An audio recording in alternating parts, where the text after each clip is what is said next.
Welcome to Happy Hour, brought to you by Best Damn Bookkeeping.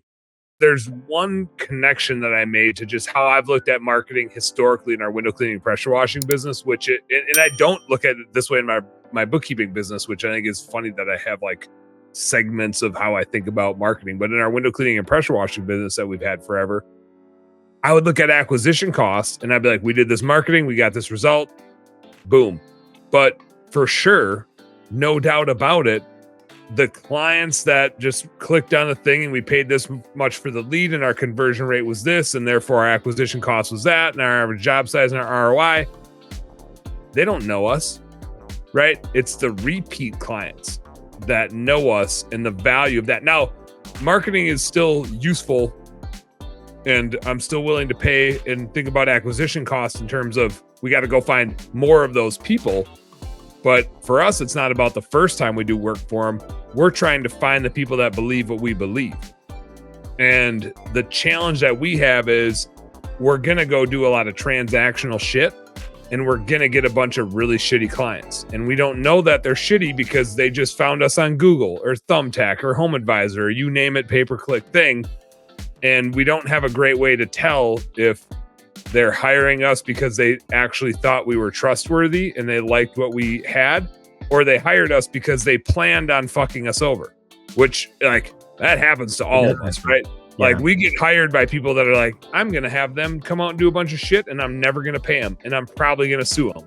Like that's shitty. But that happens a couple times a year to us in Minneapolis where like somebody never intended on paying us. They decided well before they called us. When they called us, we were probably the third contractor that they called. They were looking for the biggest suckers, right? We don't have, they don't call and say, here's who I am. Here's what I'm all about.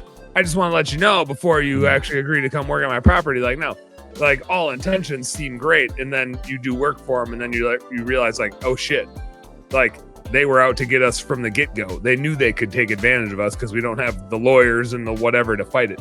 But the thing I struggle with in like measuring that is how transactional is that marketing, right?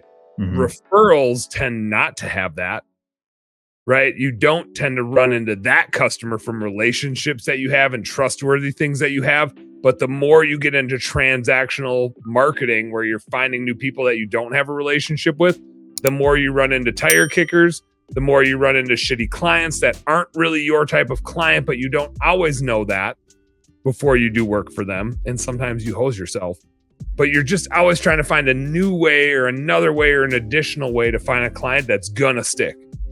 And I'm not saying don't do the transactional marketing thing. I'm not saying don't run Google ads or don't run Facebook ads or Home Advisor or Thumbtack or whatever you want to do, right? There's always math behind it. What's the leads cost? What's the conversion rate? What's your ROI? All that stuff.